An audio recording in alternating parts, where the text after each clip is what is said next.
Hey everyone, welcome to Adobe Live. My name is Cody and I will be your host for the next 2 hours. Today we are joined by the amazing illustrator, Rachel Ashley. How are you doing today, Rachel? I'm good. Thank you so much for having me. I'm so excited to be here. What should we start with? Well, right before we get into work, I am going to let everyone know, remind them that we can start our days off with the Photoshop Creative Challenge hosted by Voodoo Val every weekday at 9 a.m. PT. And you can challenge yourself with a new prompt every day. And also, don't forget to follow our new Adobe Live channel as well to keep up with streams and the community. And I also wanted to say hey to everyone in chat. Hey, Gareth and Wade is our wonderful moderator for today. Katarina, Jane, Joshua, Yvi, Becca, good to see you all. Thank you all so much for joining us. And I will go ahead and hand it over to Rachel so she can show you a little bit about her portfolio and the kind of work that she does. Hi, everyone. I will just introduce myself a little bit while I'm going through this. I'm Rachel Ashley, as you know. My greatest love in life is drawing and artwork and painting and all those wonderful things. My full-time job is that I'm an animation sourcer at Nickelodeon Animation. So you may have seen me in streams for like Nickelodeon on Twitch and basically just talking about my other job. But today is all about my artwork. And here's some of the work I've done in the past. I tend to draw a lot of animals. They are, I don't know, my greatest inspiration, I guess. And I think my work tends to be very like animation industry driven with the kind of characters I design. Here, let me click on one. This is my dog, Yuki. Oh. Yes, and I tend to do like a lot of like little sketches and then I finalize it and I do like little more refined line work with color. I don't know if I'll be doing color in this stream today. It'll mainly be focused on sketching, but I like sketching the most. It's my favorite part of the process. So, yeah. It's so fun. When I was going through your Instagram before the stream, I just fell in love with all of your dog characters. They have so much personality to them, and just all of your posing is so impressive as well. So I'm really looking forward to getting into Fresco and seeing what we're working on today. Yes, me too. All right, I'm gonna switch over to Fresco. Grab my little stylus. Where did I put it? I always lose it. There it is. I always lose it like in my bed because my bed sheets are white and then I'm constantly like ah. But yes, okay, so I'm going to be working. This is my first children's book ever, and I'm hoping to write it and illustrate it myself. Cody, I don't know if you've ever illustrated or written a children's book yourself. I feel like you would probably be the best person to give insight into that world. I haven't actually myself yet, but my husband and I are writing our own books. So. Oh my gosh, wait, that's really cute. Oh, that's so cool. Is it a kid like little kids book or older kids? It's actually going to be like an illustrated young reader chapter book series. So. Oh, cute. I love stuff like that. Well, this one is not so much a story. It's more so a guide. I really loved the like dragonology, wizardology books when I was a kid. I don't know if you remember those. They're like, they have the covers that are like have like jewels on them and you open it up and it just, I don't know. As a kid, I thought they were the coolest things ever. And so I wanted to make sort of a guide for little kids about gargoyles and like how to find the gargoyle, how to keep it as a pet, like yeah, kind of like a cutesy little like gargoyle like I said, guide. And I'm not much of a writer myself. And so my mom is actually going to help me with that part of it because she's in the educational system. She's a kindergarten teacher, or she used to be a kindergarten teacher. Now she's more involved with like homeschool. But I don't know what kids like these days, and I think she does. So I think she can help me with that part of it. Yeah, that is so cute that you're working with your mom on the book. Oh, I love that. She's really excited about it too. I think she might be watching the stream. I sent her a link. We'll see. But okay, so I pulled up some images of gargoyles and various little creatures, and I might drop some more in here as we're going through it. But the best part about gargoyles is that, I mean, they're kind of mysterious. That's what I love about them. Like, you go online and you look up gargoyle facts, and all the facts are really conflicting. Like some people are like, oh, the first gargoyle was in France, and some people are like, the first one was in Turkey. Some people think they're like protectors, and some people think they're evil.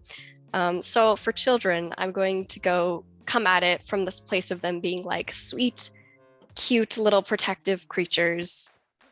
And as you can see, I pulled some up here. Gargoyles are traditionally supposed to be like drain pipes or like a part of like the irrigation system of a building. Okay, so I'm going to get rid of some of these animals just to start off so I can get my hands warmed up while I'm sketching.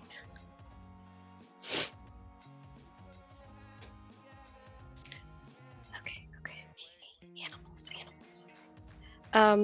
And I specifically, when I was searching for those reference images, I was looking up like baby animals because I want these to be very like cute. I don't really want them to be creepy. I do love that they have this sort of like Halloween vibe right when we're near that season. Oh yeah, definitely. Just a little bit of a spooky stream. Spooky. Okay. So when you look up references, well, do you actually look at reference images? Yes, definitely. Okay. So when I'm like, for me, when I'm drawing my characters, I draw a lot of animal characters for those of you that aren't familiar with my work, like anthro animal characters. So I kind of have a system of drawing those. But like when I need to look up clothing reference, I'll definitely look up all kinds of reference, anything really. I mean, it's kind of impossible for any one person to remember what everything looks like. Reference is so important. Yes, that's what like some people are like, oh, it's cheating if you look up references, or like in my work, I just meet a lot of young artists that are like, I don't want them to know I used a reference. I'm like, nobody cares. It's okay. Yeah. Like, that's just part of the job. Yeah, definitely. Whatever makes it easier for you. So this is what I do day to day to do like warm-ups is I'll like pull up reference images of whatever it is. And then I'll just do like really quick little like, I don't know, shape sketches. And most of the time, the first few are like horrible. They just bad, and that's just part of it. Yeah, you got to get that hand warmed up, especially, I don't know about you guys, but if you're drawing in the morning or something and your hands are cold and you need to just like stretch those muscles out and get those lines looking good. So sometimes you got to make like some not so pretty art to be able to make the pretty art. That's exactly. And for me, it's still kind of early. Okay, I know 9:30 isn't early for that many of you, but to me, that's still early. And you're located in Tennessee? Yes, I am. I'm in Nashville, so I'm in the Central Time. So it's 11:30 for me. Oh my gosh, I've never been to Nashville, but I know it's famous for music, right? Yeah, country music mostly, yeah. Okay, are you a country music fan? I am, actually. Yes. Okay. I wouldn't say I'm not a country music fan. I don't feel cultured enough to really talk about it. No much. I grew up with it a lot. Okay. Okay, so I'm just going to continue sketching these gargoyles. Like I said, this is just a warm-up, and then I'm going to kind of transition into sketching more sort of like hybrid creatures, because the coolest part about gargoyles is that they're like a combination of like a lion and like a bird, and like I had some lizards you might have seen. And here, let me like show you guys some little tricks. Yeah, so give us the tricks. Yeah, I'll give you some tricks, or I'll try to. So this is one that artist at Disney taught me, and he said to make something cuter, you want to have the eyes on like either side of the nose. And I don't know, I guess like bigger forehead, lower eyes equals cuter. It's more like baby-like. Right. And so that's something that I'm going to be focusing on a lot when I'm sketching these little creatures. Wow, even just the sketches of the eyes have so much character. I'm so impressed with your skill. That's so great. Thank you. Yeah.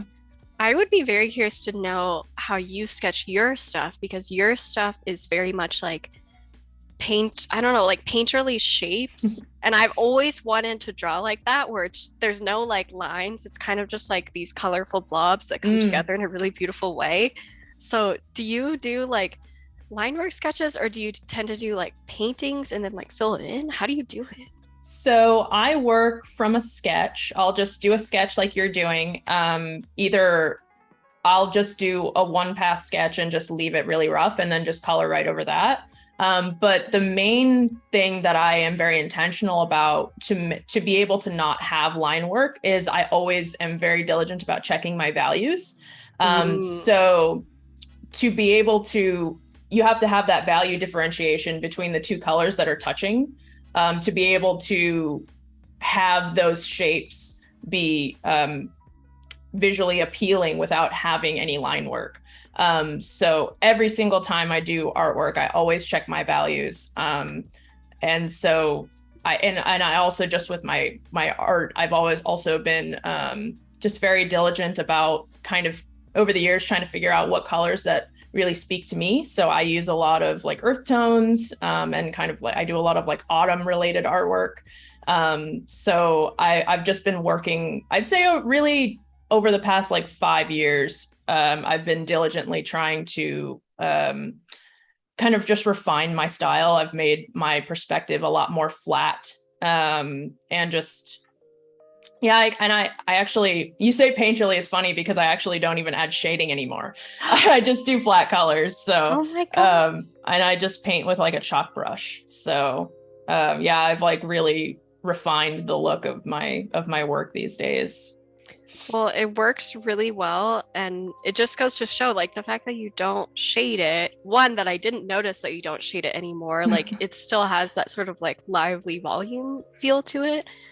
But then Thank also you. that you've simplified your work enough that I don't know, you figured out how to do it. I really like your stuff. Thank you so much. I love that you also have this like not bear branding. I accidentally combined the words. Would you say that bears are like your primary animal that you draw, or do you draw other ones too? I draw a lot of bears. I do a lot of woodland characters in general. Okay. But I've had the nickname Codi Bear since I was like 3 years old. So it kind of just ended up that I really like bears too. So yeah. So cute. My nickname growing up, that I mean from my mother, was Rachel Rabbit. So aw, cute. Kind of same vibes there. Kind of the same, yeah. Rachel Rabbit and Codi Bear. Okay, so I'm getting a little bit more into it with like the character aspects of these gargoyles. But I want to start thinking about like, okay, what kind of animals can I combine these with? Like, what sort of elements can I add that make them more gargoyle-like? Which would be like horns and little wings and like, I don't know, edges that look like they're part of like a Gothic building, basically. Yeah. Which that's one thing that I should have saved in my references was like Gothic architecture. But when I'm looking at references, I look at like hundreds and hundreds of things and I do it like super quickly. So this is new to me to actually like gather the pieces and like save them here. Yeah. I'm the same way, actually. I don't typically save my references like to my file. I'll just like, have a web page up and I'm just like looking at a ton of different photos at one time or like on Pinterest or something. Yeah. Oh my gosh. Yeah. I love Pinterest. I don't actually have a Pinterest account, so I always get that pop-up that's like, log in to get. I'm like, no, I don't want to. Okay. So let me figure out how I can make these like super cute. Let me use this one up in the corner as an example. Because right now it's like a little bit cute, but it's mostly creepy. And so I'm going to give it like a really big forehead. And then I'm going to make its nose a little bit smaller. And then I'll do like really big kind of like cat-like eyes. Oh, it's so cute. It looks like a little baby dragon or something. Oh my gosh, it does. And then let me see, what else can I add? I'll make its horn like little. And then I feel like the part on this one that helps it to look like a gargoyle is that this part kind of looks like a little beak. So let me do that. Yivi in chat is asking, what do you draw with in Fresco? Maybe like your pencil and also your brushes that you use in Fresco? My all-time favorite is the pencil brush, just the basic pencil brush. Same. Yeah, I use it every time I use Fresco. It's just, I don't know, it's great. And you can also like paint with it. Like it's pretty good for that. Besides that, let me see. Let's see. I tend to use, I think in painting, like I'll use some of these guys. Painting is not my specialty when it comes to digital art. I'm very much like sketch, line work, and then hope the painting works out kind of a person. What do you usually use, Cody? Maybe I should test them out. Well, like you said, I also use the default pencil brush in Fresco. Love that. It's really great. I also use Kyle Webster's brushes in Fresco as well. My main coloring brush that I use is called Conte Crayon. If you guys don't know how to download Kyle's brushes in Fresco, all you have to do is open the brush menu, go down to the bottom and press Add Brushes, the little plus button down there. And it will bring up a little menu that you can like add and take away any of his brush packs at any time. And you can have any of his brushes for free if you have a CC sub. So yeah, and really I have some right here. There you go. I agree. I love and he has a ton of Photoshop brushes as well. I mean, I'm assuming they transfer to both. They do. Yes, they work in both. Okay. Yeah. So hopefully that answers your question. Highly recommend the pencil brush though. Okay. I'm just gonna add ears really quick. These are sort of Dumbo-esque. And then, thank you. And then I'm actually going to flip this because I have a feeling it's off. And this is also something that I do constantly when I'm sketching things. Is I flip it, and then it's every time I'm like, like how did I not see that this eye was off? Let me lower the opacity, and then I'm just going to sketch right on top of it. So I noticed that you started your first layer of sketch in red, and now you're working in blue. Is there a specific reason for that? Yes, I feel like I learned that from watching like how to draw manga tutorials on YouTube or something. And that's just, I don't remember his name. The YouTuber was like Mark something. I think I know who you're talking. He was one of the first people I learned from on YouTube, and I can't think of his name. Yeah, he was like one of the first to do like really, I don't know, cool drawing tutorials, especially in like a anime style. But yeah, he did a lot of his stuff in like red first, and so I think I learned it from him, and just ever since then, black is like the very last possible layer that I do. But I tend to do like red, green, and blue. Do you do that as well? When earlier in my time learning digital art, I used to sketch in light blue a lot.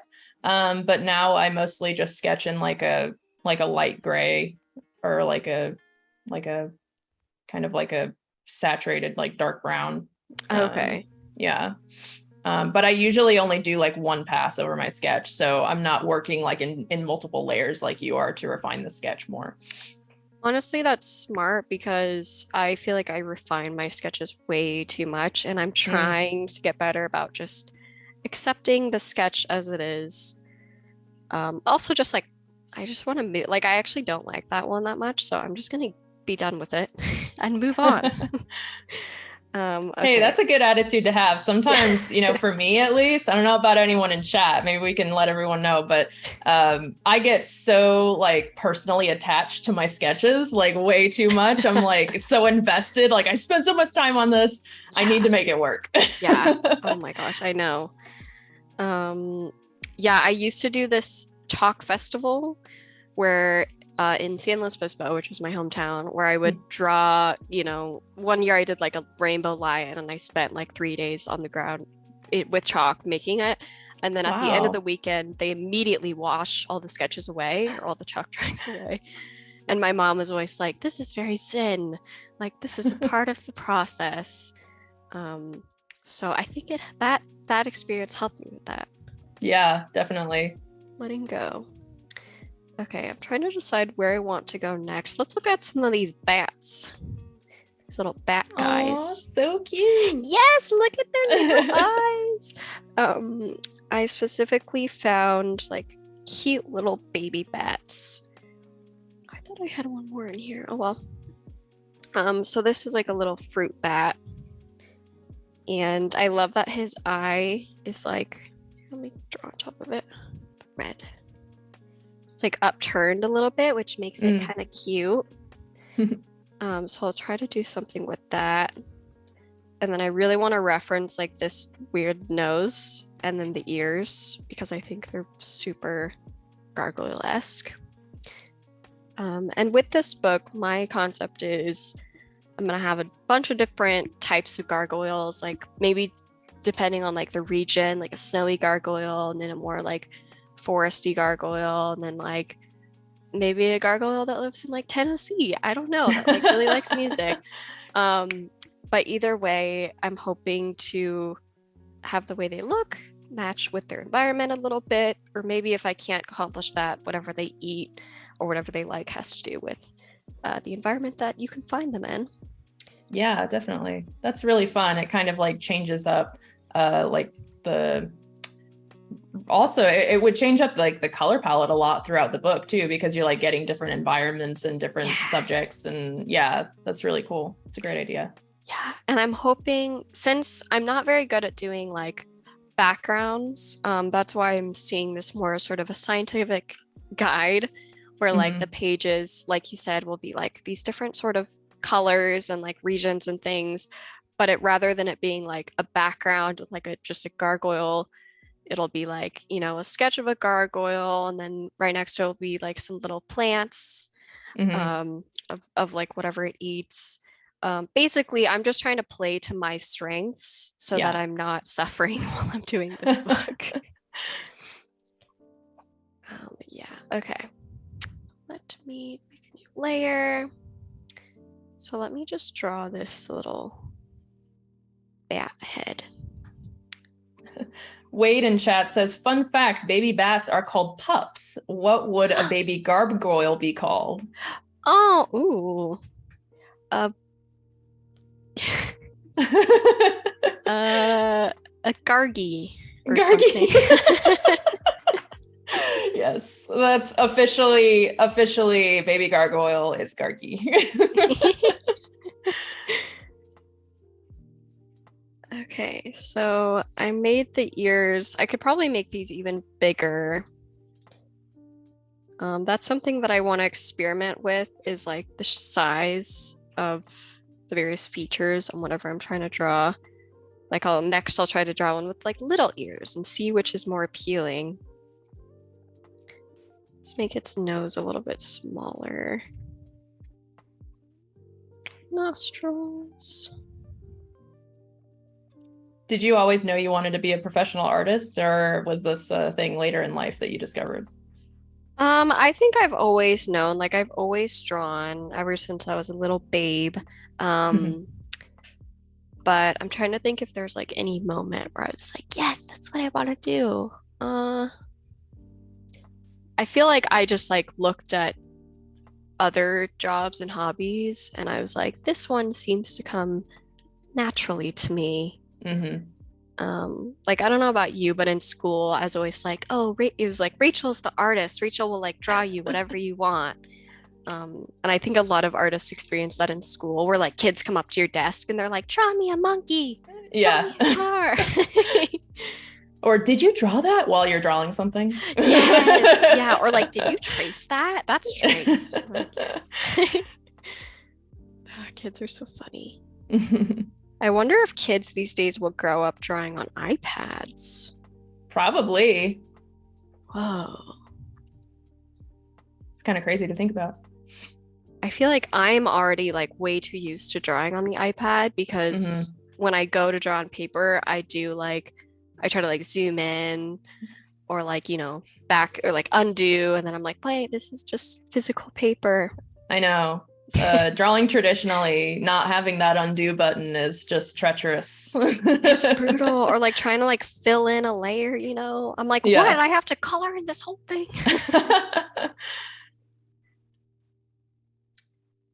Okay, so as you can see, I'm definitely changing the features of this bat. Like I gave it like a little cheek, which it doesn't really have in this. It's a little bit more flat right here.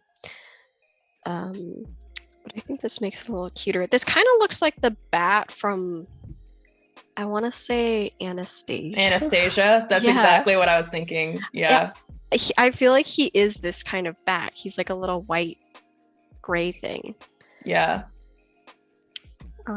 And for the record, that's just when you're making characters, sometimes I'll be drawing and I'm like, wait, this is a mouse with like large yellow feet. I'm like, am I drawing Mickey? Like, what am I doing? Like you just have characters that you grew up with in your childhood in your head all the time anyways. And so naturally they're going to be incorporated in your sketches.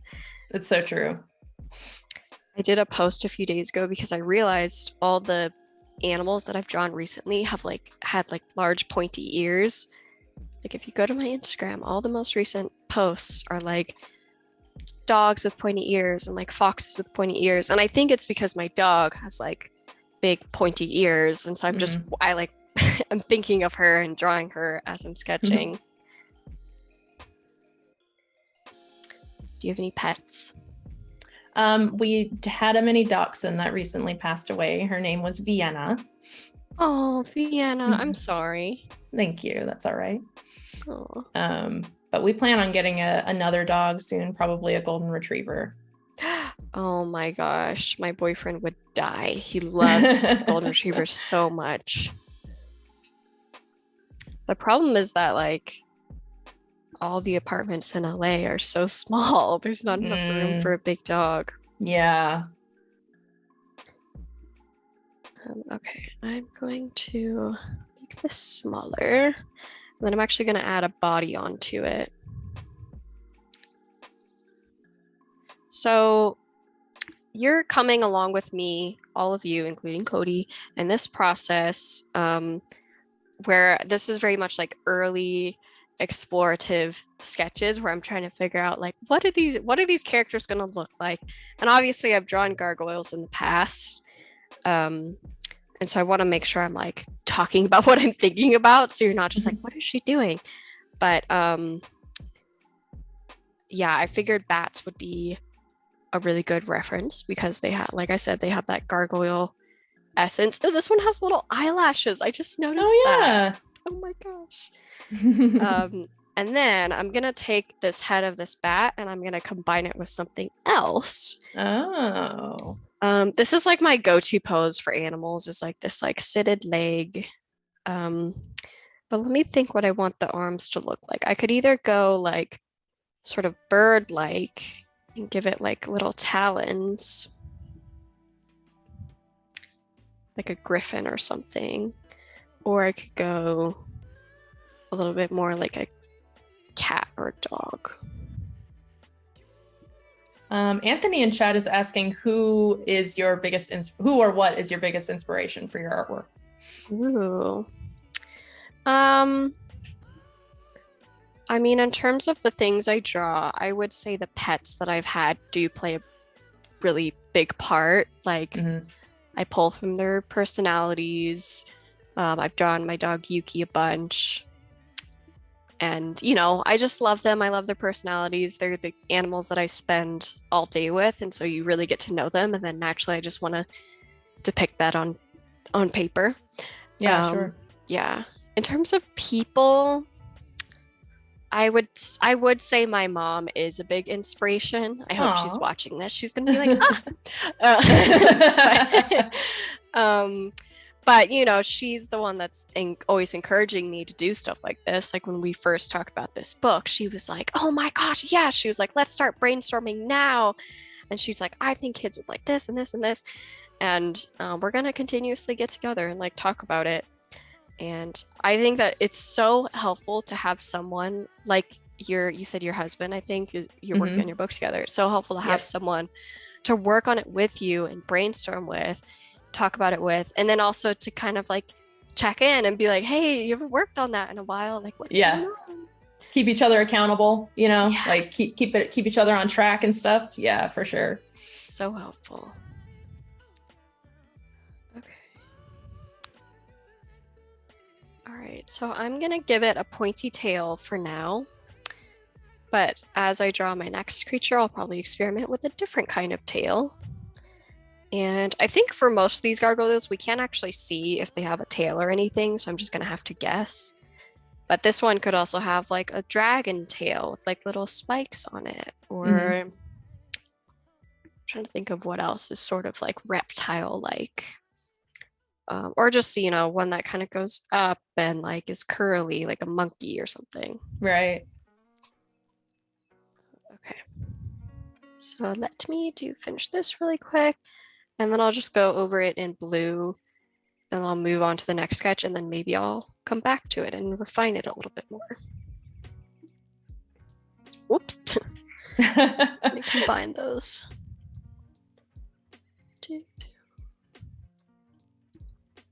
Oh, I think it's just like I can move it on top of it. Yes. Okay. Yes.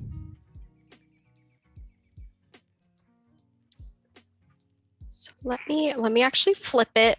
I gotta follow proper protocol so I can see everything that's wrong with it.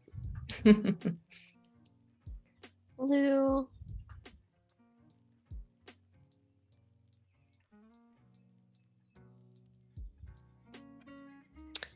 And I have just like dozens and dozens of pages like this that are just filled with like my scribbles. And then sometimes I'll go in and I'll like pull one. I feel like that's where a lot of my Instagram finished pieces come from. Is like I'll pull something from my sketches and then I'll like clean it up and refine it and color it in. And honestly, most of the time, I always prefer the sketch better than the final piece. It drives me crazy. But I've heard artists say that before. Sometimes it's like it's so easy as you're like refining and refining. It's so easy to like accidentally take the character out of your sketch when you've refined it too much. Yes. Yeah. If anyone has any tips on how to avoid that, let us know, because I still have not figured it out.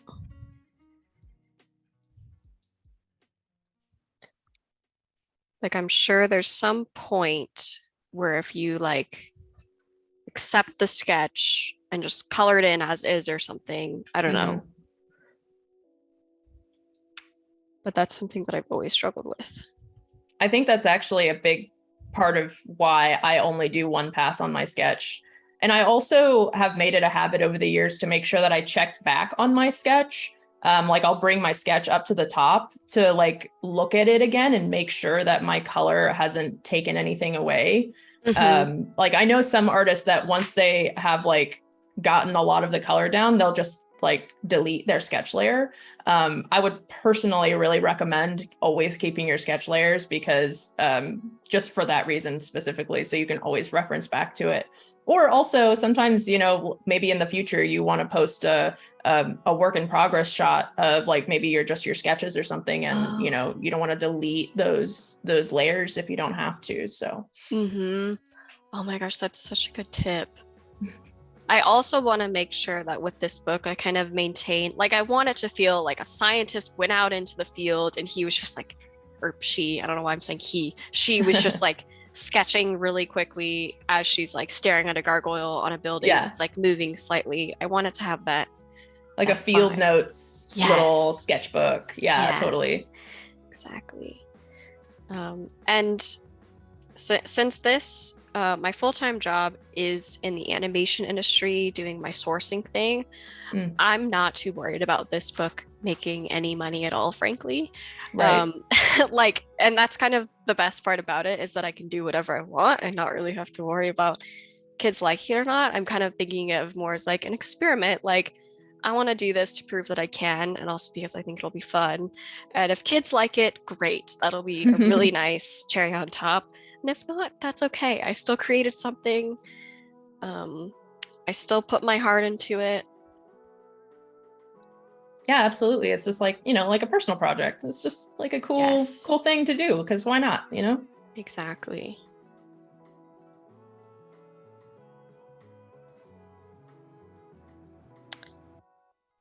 Okay, I'm just shading stuff in randomly to see how it looks, but I kind of want to add some horns on its head. So let me decide, maybe like really straight.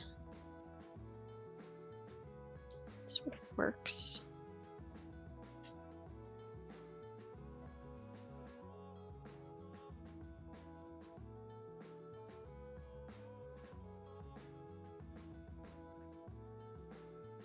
So the aspect of this book that my mom thought would appeal to kids was this sort of idea that you find a gargoyle by like going to like a specific creek where the rocks are like a little bit damp, and you find like a very like smooth round rock, and then you like set it on you take it home, you set it on your window, and if you're like nice to it and you watch over it and you like provide it with the proper nutrients and things, it'll one day turn into a gargoyle. I would totally do that as a kid. I would have absolutely done that. And the whole concept with gargoyles, I don't know if the TV show had this element, the like cartoon that they made in the 90s, but the concept with gargoyles is that like they move when you're not looking, kind of like the Toy Story thing. And so I don't know if I want to put that aspect in this book, because like I want kids to feel like they will see it moving, not that like they'll never get to see it moving. So we'll see. I still need to flesh that part out. Maybe kids don't care if they don't see it moving. They just want to believe that it moves at some point. I don't know. Yeah. Kids have a much bigger imagination than we do. So, We do. I wish I could get some of my imagination back from when I was a kid. The innocence of childhood. Yes. Elizabeth in chat says, did you get your sourcing job through your illustration portfolio? No, I would say I got that because, well, so I studied animation in school, and I originally wanted to be like a character designer in the animation industry. And that is technically something that I could still do. But at a certain point, I just realized that it's really nice to be able to do art for fun and like not be told what I'm drawing. And so I still do like commission things on the side. Like I still do pet portraits and just random stuff. I did someone's like engagement book that they used to propose to their girlfriend. But yeah, it was cute. But the sourcing job came because I studied animation in school. I got an internship at Nickelodeon. I worked in a bunch of different departments at Nickelodeon, and then I found recruiting / like sourcing to fit in line best with like my skills, which is like I can recognize really good artwork. Like I know what a good portfolio looks like, and I think being an artist myself really helps that, because I can see how someone created something or like the process it took to get there, and I can recognize when they put in the time and when they didn't. So yeah, I don't know, it was random, honestly, that I ended up in this job, but I think it suits me really well. Yeah, that's awesome. So you did go to college for art? Yes, I studied animation in school. I will say like a lot of the classes I took were like CG, like I took like Maya and like Adobe Flash / Adobe Animate. And those are not programs that I use at all anymore. Like, I'm definitely not an animator. The idea of animating is very tiresome sounding to me. I'm like, so many. It's a lot of work, huh? Yeah. I have so much respect for the people that do it. It was not for me. Okay, so I'm going to move on from that sketch. But I like where it's going. And let me actually clean up some of these layers. Get some stuff out of the way. Just make that smaller because I like that reference a lot. Get rid of this guy. What else do I have in here? Oh, let me reference one of these little lizards. Oh, yeah. They have such cool eyes. They really do. Neat. And their like little snouts are really cute. Yeah. I'm just gonna move these over. Let me get rid of some of my original sketches. I actually like it when my sketches get like really messy. Like I know some people hate it when their sketches like overlap, but I think it looks cool. Before you got into digital art, did you used to keep a regular sketchbook of your doodles? Yes, and I have so many sketchbooks that I don't know what to do with now. I don't know if you have this problem as well, but I don't know. I like when I moved into a new apartment like 2 years ago, and I had to just throw out like dozens of sketchbooks because I like physically could not carry all the sketchbooks that I have. So that's why these days I'm like, okay, digital art is actually really useful, really convenient. I will always love sketching in a sketchbook, but they take up too much space. Yeah. And you have undo for digital too, so yeah. There's always that. Yes, exactly. Undo, no cleanup, no mess. Also, like, amazing to take on, like, I mean, I can't really draw in the car, but if I could, it'd be an amazing thing to bring in the car.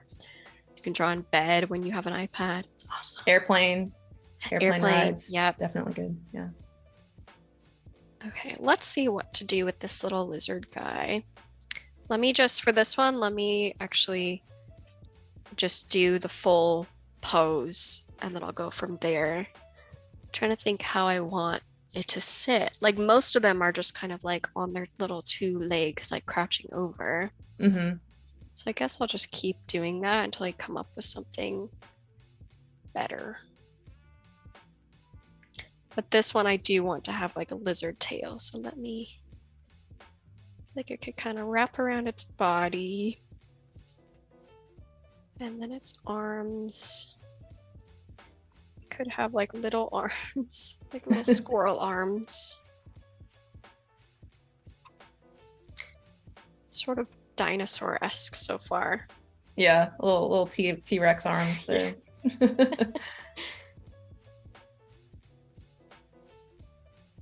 I think doing these like full kind of pose sketches have helped with my artistic process the most because I'm not getting too far into the details yet. I'm just trying to figure out like what would look kind of cool. Yeah, just like really keeping it loose and just kind of letting the lines flow.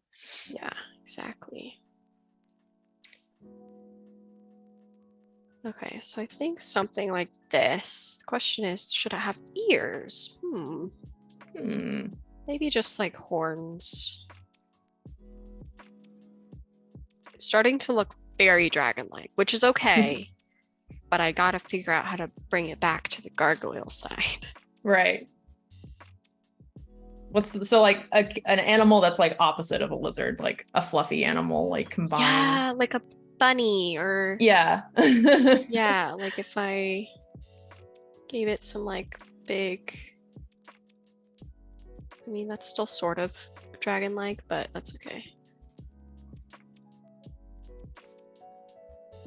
Big floppy ears. And then let's reference the eye. It's very round. Jane in chat is asking, have you ever sketched with a mirror nearby for facial expression reference?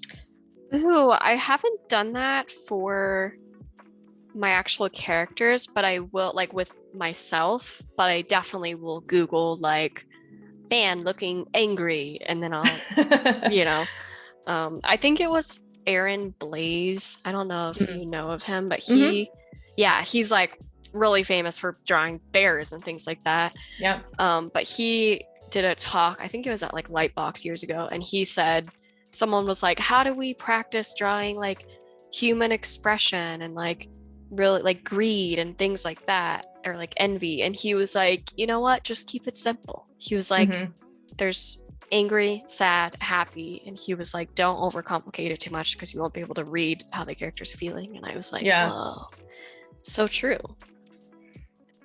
I've also learned that a lot of the expression is just in the eyebrows too. Eyebrows show so much. It's so true. And sometimes I forget to draw the eyebrows, and then I'm like, something is missing on this character, and it's like eyebrows most of the time. I'm also starting to learn like the shadow beneath the eyebrow is really important, like this part. I don't know, it changes the way the character looks.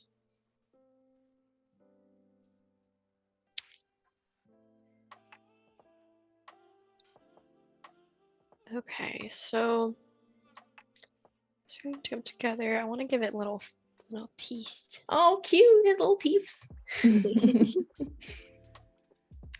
And then I actually like adding like a little like spike right here. Like a little goatee. Yeah, but I don't know if it suits him. Maybe I'll take it off. I don't want it to have too many spiky angles.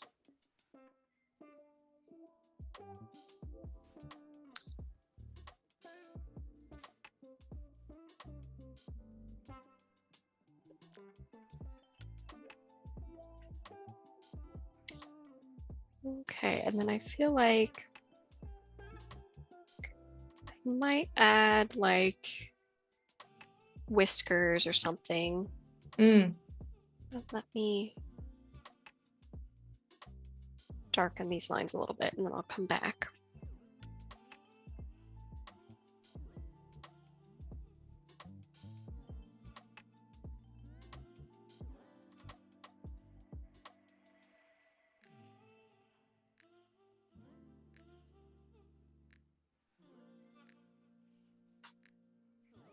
Wade in chat is saying for creatures, ear placement can add a lot of expression too.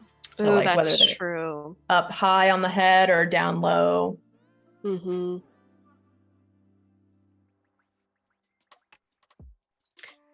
need to pull up the chat so I can see it. Let me just see if I can pull it up on my phone.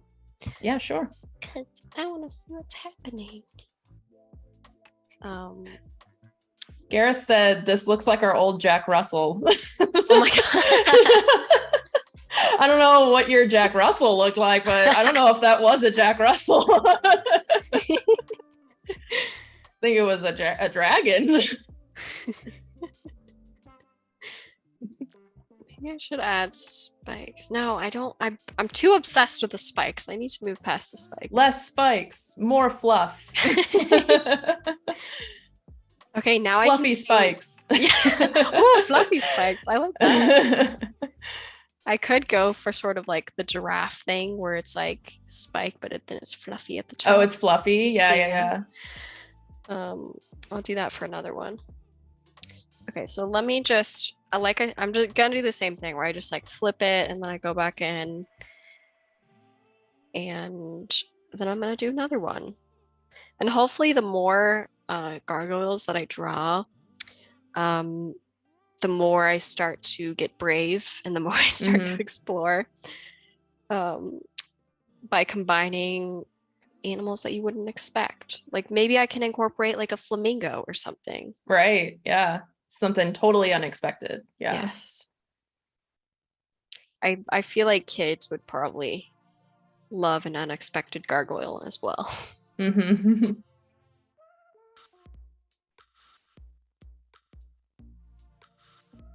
Yivi is suggesting they said baby wings and they put a little butterfly emoji next to it. Here, little wings. I will do that. If you guys have any other suggestions, stick them in chat so we can, just bounce ideas off of each other.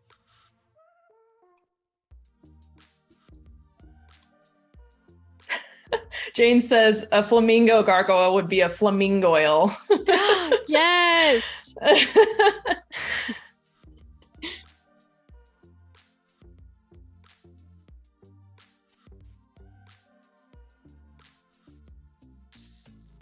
I love his little brows. Those look great. Thanks.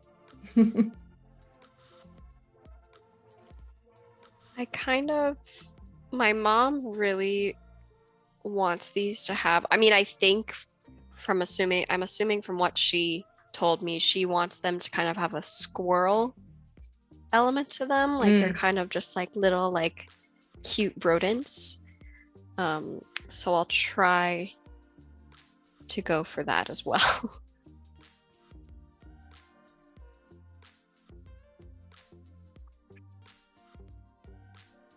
Becca in chat has a tip for sketch refining to keep the character in your sketch. Oh, yeah. Instead of a new layer over your original sketch, keep refining it by erasing and resketching so it keeps the same energy as the original. So kind of like the sculpting technique.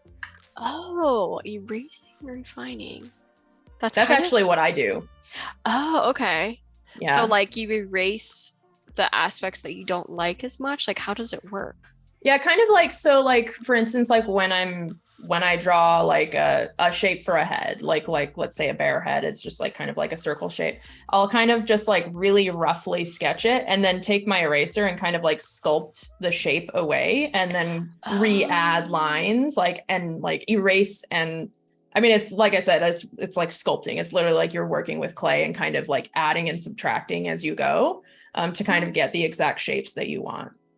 I've never sketched that way before. Yeah. That's so interesting. Thank you.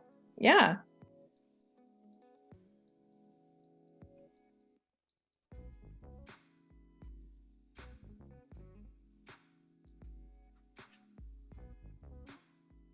I love that. I don't know if you did this intentionally or not, but the ear shape kind of mimics the eyebrow shape. Oh, it does. Yeah, no, I didn't do that on purpose. It looks good. Thank you.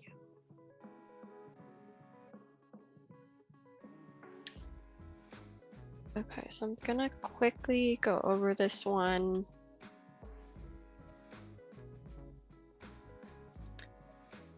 So far, I haven't like loved any of my designs yet. You know, classic artist. I'm like, nothing's good enough. But that's good. That means I just need to keep like working at it. Mm-hmm.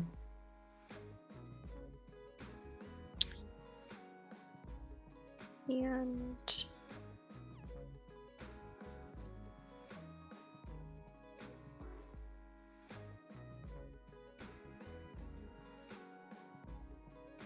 his back foot there kind of looks rabbit-ish. You kind of got a little bit of a rabbit in there. It does, yeah. I used to draw bunnies constantly. Aw. I just thought that they were so like pure. Yeah. Sweet little creatures. Something that I haven't really done much that I need to do more is like live sketching, like going to the zoo and drawing the animals at the zoo. I don't even know if I've drawn my dog live that much. I've definitely done it like once. But that can be really fun. Have you gone to the zoo and just like sketched the animals? I haven't, but I've kind of always wanted to, but I've just never done it before. But it sounds like really fun. Just taking your iPad or a little sketchbook and doing some like plein air painting of the animals. Like, yeah, sounds really cool. Is there a zoo near you? Yes, actually, Nashville has a zoo. Yeah. I went to the San Diego Zoo a couple weeks ago, and I was really excited because they have polar bears, but the polar bears were like hibernating the whole time. I never got to see them. Which kind of makes sense because San Diego is very warm. I don't think polar bears are meant for San Diego. I'm originally from Orange County, California, so I've been to the San Diego Zoo. It's so gorgeous. I love it. Gosh. I'm assuming you've been to Disneyland then. Oh yes. Many times. I love Disneyland. Now I'm pretty sure they have all their Halloween stuff out, or at least for like the Haunted Mansion. So I want to go to experience that. My husband actually proposed to me at Disneyland, actually in October. Did. So yeah. Oh there was my a bunch gosh! Of... Yeah. That's so cute. Did he like propose on a ride or anything? It was in front of the Walt Disney statue. and the photographers were there. So like it wasn't I didn't know about it, but like we have like all the professional photos they took while like as he got down on his knee. So yeah. Oh, okay. It was cool. Aww. Also, hi Jane. I'm just now like looking at the chat and seeing who's in it. Oh, there's my mom's Sharon Donovan. Hi mom. Oh, okay. Mom said shows your dog. I don't know where she is, Mom. She's sleeping somewhere. Wow, look at all these people. Hey Wade. Wade also streams, don't you? He does, yes. Follow Wade on Behance. Wade does like creatures as well. Like isn't Wade the one that's like the creature expert? We have he's like a concept artist. He does creatures. Yeah, he and also Sam Peterson are both concept artists. Oh, cool. I always thought video game concept art, which I don't know if that's exactly what you do, but your work kind of has that vibe. I always thought it was the coolest artwork, like the kind of artwork that I've never been able to do, that I've just admired from a distance. Like, wow. And I used to work in recruiting at Riot Games.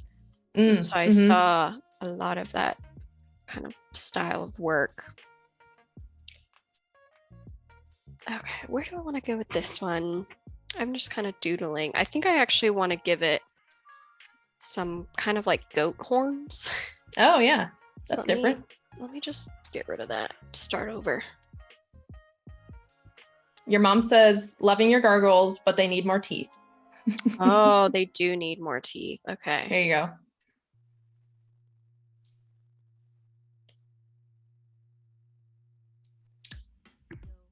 Yeah, I wanted it to have these big old horns and then maybe like little ears. And then I will do one that has more teeth to please my mom.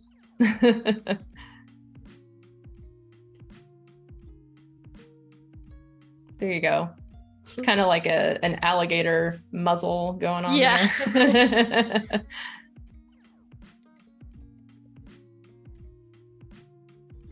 Oh yeah, that's a keeper right there.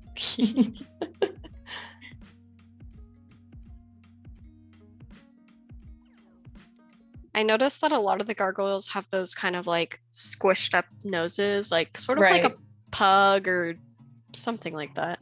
Bat, pig. Yeah, bat. Kind of yeah. Like, yeah. Ooh, I forgot about pigs, but that's an amazing thing to incorporate into these. Yes.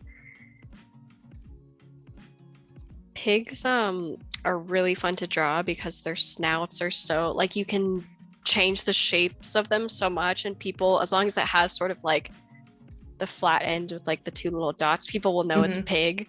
Right. So I love drawing them.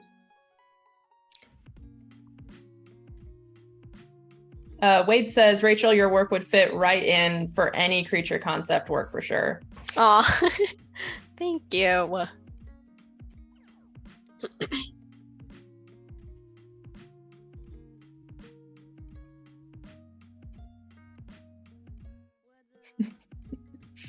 I'm just loving the real thick horns you got going for this one. super. I feel like this one I could draw in a different pose too. Like he's like standing or something.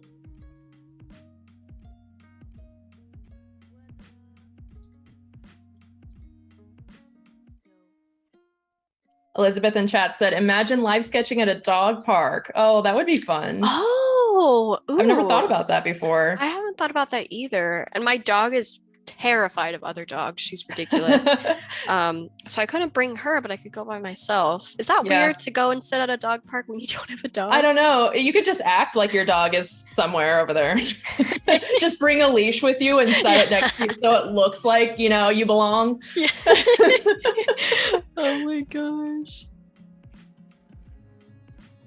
I know. I used to bring my old dog to the dog park all the time, and so I'm bummed that my dog is so scared. For the record, when I adopted her, they were like, she loves other dogs. And I was of like, course. Perfect. And then, no, she will like dive into traffic to avoid getting anywhere close to a dog. It'll be like the tiniest little Yorkie that's like half her size. And she's like, yeah, that's how our dachshund was. She did not like going to the dog park at all. We took her once and we're like, well, we're not going to do that again. Yeah. And she never grew out of it? No. Well, that's okay. I can live with it. Yeah. Oh, you're adding a little pigtail there. There you go. Yeah, I kind of wanted to do something different for this one. I feel like it still needs like a pointy piece though. Sort of works. Let me flip this now. I know the sketch is very light, so hopefully you all can still see it. Okay, there we go.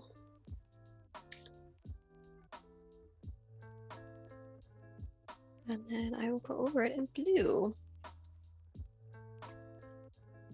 I would like to figure out a way to show that these are actually attached to its head rather than just kind of like on the sides. So I'm thinking like a little bit of skin there might help. Right. Maybe like a little fur or something. Something that just shows it's part of it.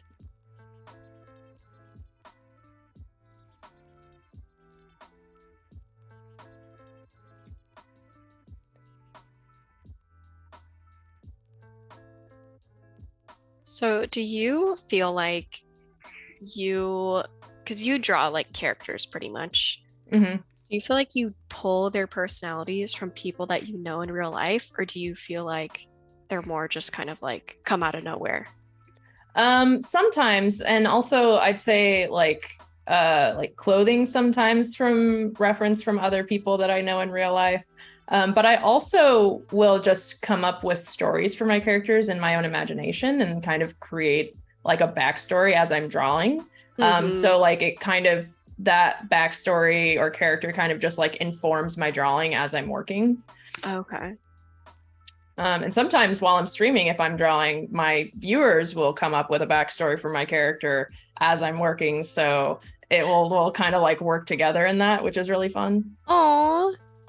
That's one of the best parts about streaming is that you get that sort of like collaborative element.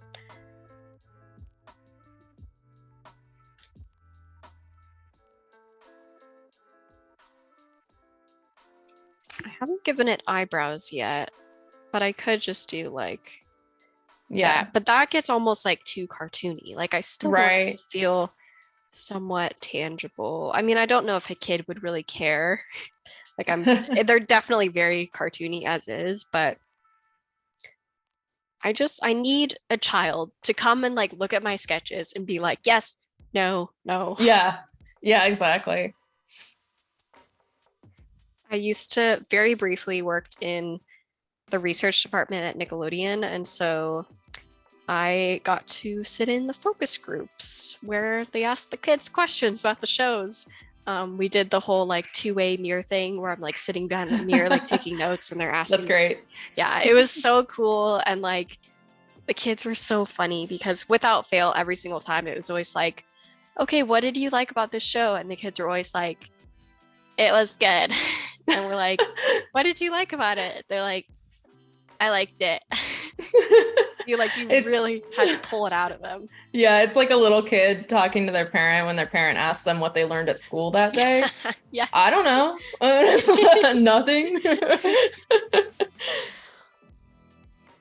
Yeah, I don't think I ever really had the skill, but whoever was asking the questions had to be able to tell if the kid was just kind of like saying what they wanted them to hear or if they actually felt that way. Because most of the time the kids were like, it was funny, and we're like, okay, but you didn't laugh. So did you think it was funny? Really? Yeah, I never figured out like how they did it, but it's a cool That's experience. really interesting. Okay. How do they get the kids to like be in those tests? Is it like an audition type of thing, or how does that work? Yeah, I mean, I think that the parents like apply for them and then the kids have to say they want to do it. but it's sort of like half volunteer, half like the research groups will go out and like find kids. But they do get paid for it, so it's not like they're just doing it for free. But yeah, they do try to get like a diverse group of kids that come from like different backgrounds, different areas, boys and girls, kids that are non-binary, like all sorts of things they try to get in there.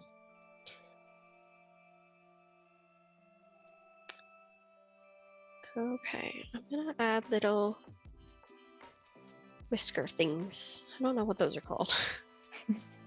Freckles, I guess. I don't know. Yeah. This one is giving me like Where the Wild Things Are vibes. Yes, that's kind of what I was thinking, especially that nose and mouth shape. Yeah. Very Wild Things Are. See, I feel like I said, I probably just already had Where the Wild Things Were like in the front of my mind, and then just naturally I'm like, oh yes, this was my character, but really it's not. It's like from them. This is mine now. Okay.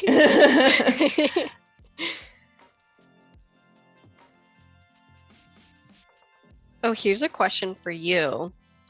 So do you get people who like copy your work a lot, and how do you feel about that? Sometimes I'm more so okay if an artist, like, especially it's usually a young artist, right? They're either like young by age or they're young in their career. And I know that, you know, when I was young and I copied people's artwork all the time. Like I did it just to learn. So I know that most of the time it's completely innocent, you know, like they're literally just copying my style to learn other people's styles and learn from that. Because like I said, I did that when I was young. What I don't really like is when somebody will like deliberately copy an exact composition of mine. And usually I'll just message them, especially if they're trying to like sell their stuff in their store, like their Etsy and stuff. I'll just message them and ask them not to. And I haven't really had any issue with that in the past. They're just like, oh, sorry. You know, like it was it was like a totally innocent thing that, you know, maybe they're new to art and they don't really have any professional experience and they don't even really know that that's a bad thing to do, you know? So, I try to come at it with like just assuming the best out of people. And then if they ever were to like, you know, get annoyed with me or something, then it would escalate a little bit, I think. But I've never had an issue with anyone before. Okay, interesting. Yeah, I totally did the same thing where I just like copied artists that I loved when I was a kid to figure out their style. And I would say now as an adult, like I definitely copy from like Zootopia all the time because I think the way they drew their characters was really cool. But yeah, I definitely try not to like the same composition, guys. Don't copy that. That's too far. But it is a form of flattery.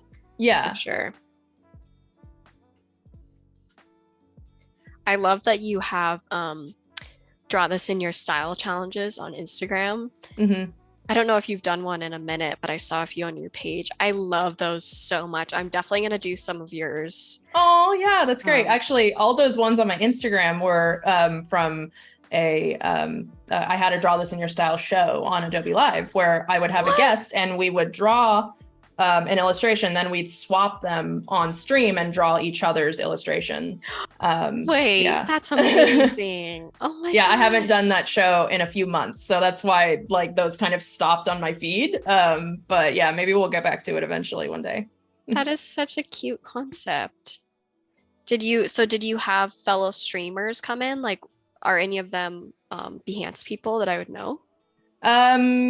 Let's see. I think a lot of them don't stream, but I mean, I had I think all of the moderators for Adobe Live. We had quite a few Adobe Live people. Like Wade was on the show. I think Voodoo Val was on the show. She's on Adobe Live. Kyle Webster was on the show. Wow. Yeah, there's and then like a handful of streamers that were from the Twitch days of Adobe Live, back when Adobe used to stream on Twitch.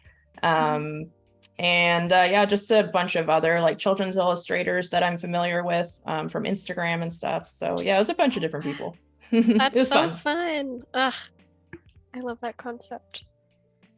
Okay, I'm trying to see if there's any reference photos. Oh, I had one of a horse because I thought this could be interesting. Oh, so cute. Yeah, little tiny baby pony.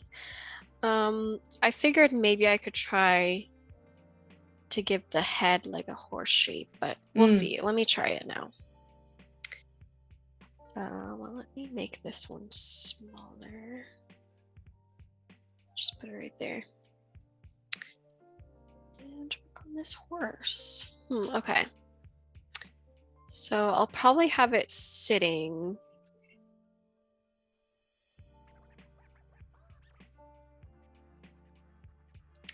Horsey, horsey.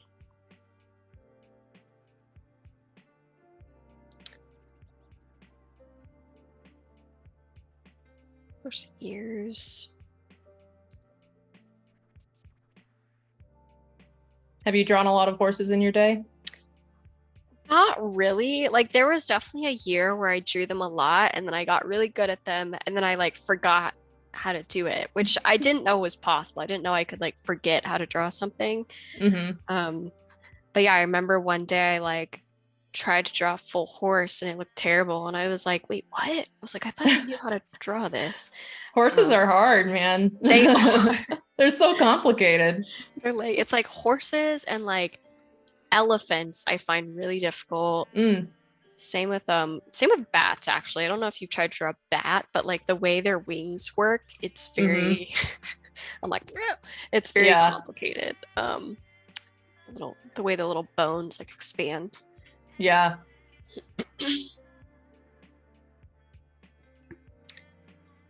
Okay, so I could give it like little hoofs for feet. Or maybe I could do that for the bottom feet. You know what these gargoyles are kind of reminding me of is Neopets. I don't know if you ever... Yes, I definitely played Neopets in my youth. And I feel like I was pretty young when Neopets came out. Like, I don't know how old I was, but I never understood like the full grand scale of it. Like, I know there was like a money element to it, but I definitely didn't have money when I was that age. And so I just played like the little games and like loved the way the Neopets looked. Yeah. But it's amazing that it wasn't more interactive. Like, it's not like you could like take your character and then like walk around a world with your Neopet, you know? It was more like, right? I'm like a flash game. Yeah. I'm like, why did I like that so much? Yeah, I don't know. it's kind of funny. I'd be interested in like trying to open it back up nowadays and see how simple it was. Like yeah. And also like, is it still around? Like, do people I don't know. Huh. I don't know. Maybe not.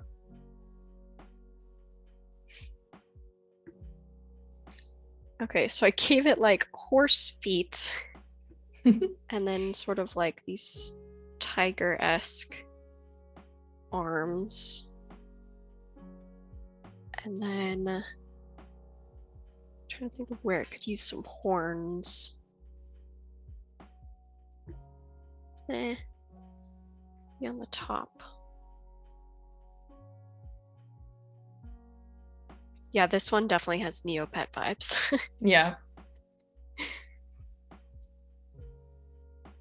When I was first learning to like really draw, when I was like 11 years old, I redrew Pokemon from Pokemon cards, and I also drew Neopets. Oh, honestly, such a great way to learn how to draw characters because I think that Pokemon are like really well done. I haven't seen a lot of the newer, what are they called, like species, but the original Pokemon, their designs are so strong. Like you can recognize Pikachu anywhere.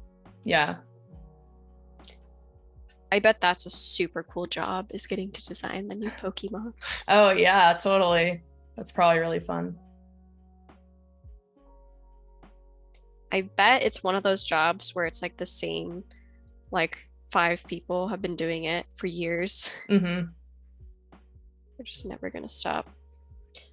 Okay, let me flip this and see how it's looking. Okay, not bad. Looks pretty good. I don't know if it's all that functional. Like, I don't know if this animal would stand up and its like legs would be too big for its lower half of its body, but right. I'm not really concerned about that. It's just got to look cute. That's what matters. Exactly. Yeah, and so the element of this book that I still need to spend a lot of time refining is like, what would this creature eat? Like, would this be the one that lives like out in the country in Tennessee, like on a farm or something?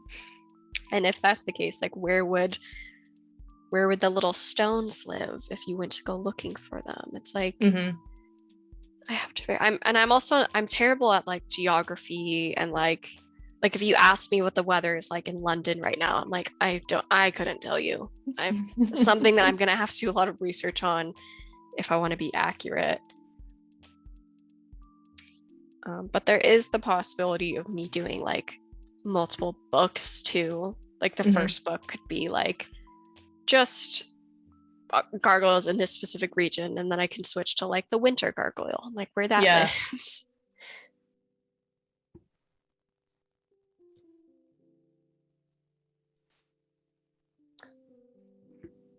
So how long have you been working on your book? Well, on and off, probably I'd say since like 2015, but really in the last like year or so is like when we've really like hunkered down. We're almost done writing the first book, and we have 4 books total planned. So I originally created my main character on Adobe Live on Twitch, funny enough. It wasn't even intentional, but he just kind of stuck around. His name is Frederick. He's a fox. Oh. And then I also actually created one of my other characters when I was about 6 years old. His name is Benjamin, and he's known as the bear who eats carrots, and he grows giant carrots. That's so cute. Oh. I love foxes too. And I think kids love foxes. Like I've heard so many kids say like, a fox is my favorite animal. So that's perfect. I think my I don't know if you care about Harry Potter at all, but if I well, I took the Harry Potter sorting hack quiz and I was a Ravenclaw, and then I did the second one that's like your Patronus, and mine was a fox at one point. So I always think about that. Yeah. I am a Hufflepuff, and my Patronus is a Saint Bernard. Oh, how cute. Oh my gosh. I know someone who was babysitting a Saint Bernard puppy recently. Oh. And he was like, it was so cute, but he said it like it crawled out of its cage at some point at night. Like it literally like bent open like the opening of the cage, crawled out and like chewed up like every single one of her books. Oh no. While he was asleep. Yeah, he was like, it's so cute, but it's a monster. Oh my goodness. They're just so big. Yeah.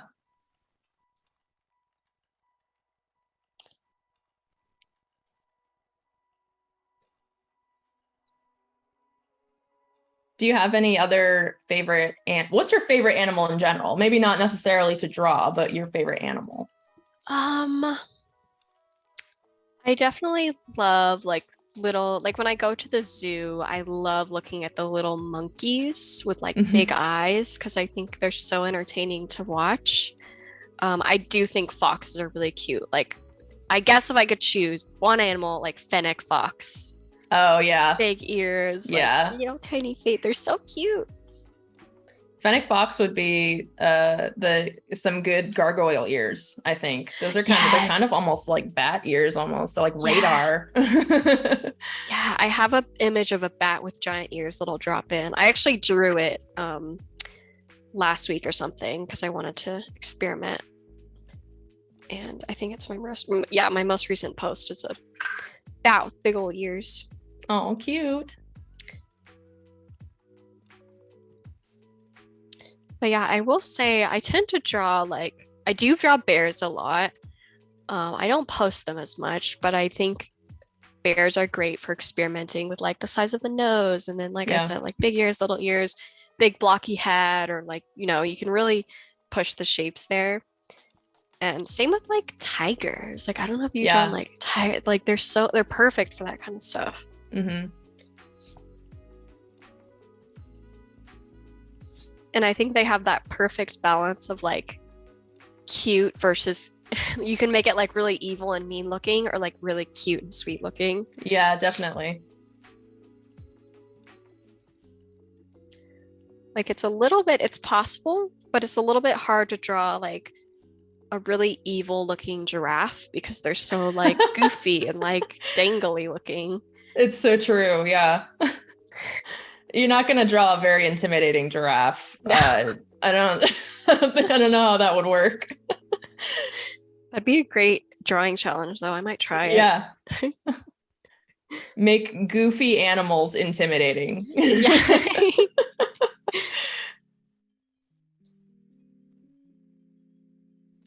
That is definitely a drawing exercise I do all the time, is either like taking two elements and trying to like smash them together, like cowboy, space, or like two different just like genres, or like two different animals, smash them together. At one point during one of my streams, I drew a giraffe wasp. I think Ryan. What? Yeah, it was great. It ended up looking really cool, but I think it was Ryan Selvey that challenged me to that. Of course. Ryan's great. Follow Ryan on Behance. He streams regularly. Yes. He's so funny. He's a great talker is the best way to describe it. Okay, and also, I don't know if you saw the pictures of his new kitten. I have not. Oh my gosh, it's so cute. Its whiskers are just the cutest thing ever. I'm definitely a sucker for baby animals. As we're drawing them today. Okay, I'm okay with this one. I think I'll probably move on now. But I like where my page of sketches is going. I've also noticed, we were talking about earlier, that sometimes like you have to warm up your hands. I'm noticing that your lines are a lot more refined, even just from the beginning of the stream to now. Yes. Like I said, the first few are always the worst, and then it gets better as you go on. Every once in a while, like the first sketch that I do will be the best one, and then I spend like an hour drawing a bunch more, and then I'm like, wait, the first one was fine. Yeah. But in this case, sketching more has been helpful. Okay, let me see if I have any more elements drop in here. This bat's really cute. This like little... Oh. He's almost got a fox face. He does, yeah. That nose. So cute. Okay, let me move some stuff around. There definitely comes a certain point in sketching where I feel like I don't really need reference images, but they can help to spark more inspiration if I need it. So I'm actually just going to hide some of these. Let me move this over.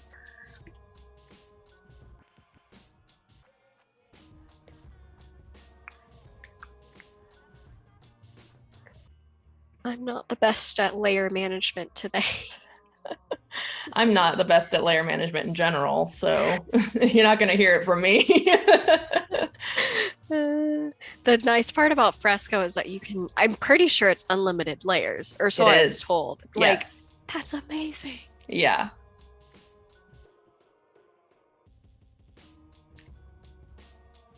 We'll move him down here. I want to move the dragon. Oh, there he is. So I was like, where is this one? That's me layer hunting constantly because I don't label anything. Just like turning layers on and off. Like, where is this layer? Okay. So, what can I do with this little bat guy? He's definitely got a big fluffy head. And then like a little foxy snout, like you said. That's the nose is very interesting. It's like 2 noses in one. Yeah. It's like a big divot in the middle. And then its eyes are very big and round.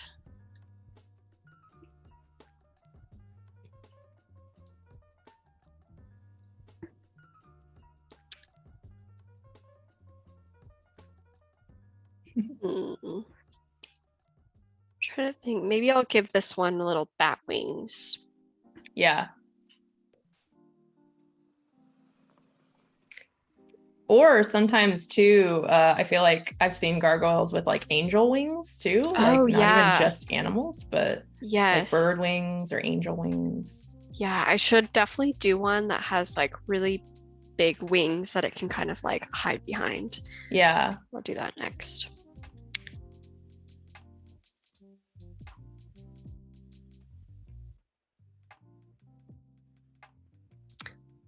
Okay.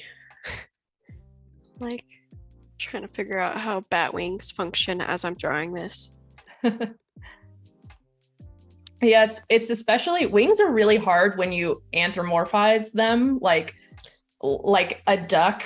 Like how do you make wings into hands like Donald Duck style, you know? Yes. Like, oh, I'm so impressed by artists that can successfully do that. I know. Well, the thing is like sometimes I'll spend a lot of time trying to figure it out, and then like you said, like I'll look at like Mickey Mouse and I'm like, Mickey Mouse doesn't actually have mouse arms. They just made him like mostly human. And then same with Zootopia, I was like, spent a lot of time trying to figure out how things work. I'm like, oh, they actually just mainly gave them like human bodies. Yeah. But that's definitely very much like a Disney thing. Mm-hmm. Okay, let's give this one like a monkey tail. Oh, cute. He's kind of sitting like a little monkey too. Yeah.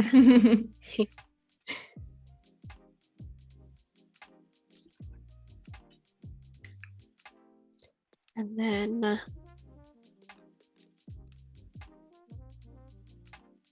trying to think of where I can add in more gargoyle features. Could be here.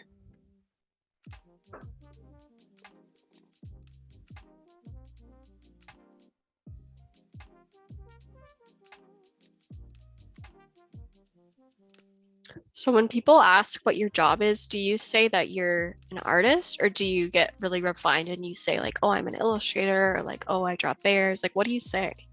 I say I'm an illustrator. Sometimes like I'll say I'm a children's illustrator, but then that makes people ask if I've done any books. Then I'm like, no, I haven't done any books. I'm a live streamer. And then when I say that, a lot of people are like, what does that mean? They're what like, is that? You teach? Like, yeah. I've gotten that too.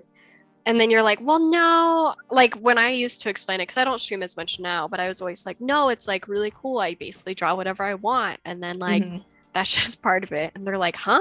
And people watch that? I'm like, I know. It surprises me too. Yeah.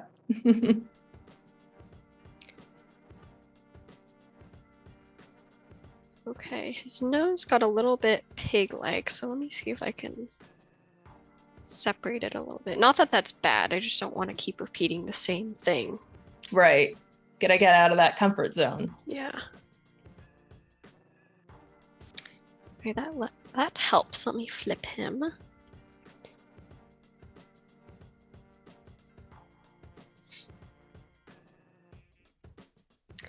It'd be great if I could get like 8 somewhat complete gargoyles by the end of the stream. A whole Neopets herd. Yes, a whole Neopets herd. I should look up like an interview with a Neopets artist. I bet it would be helpful to me if there is one. Yeah. Hearing their process.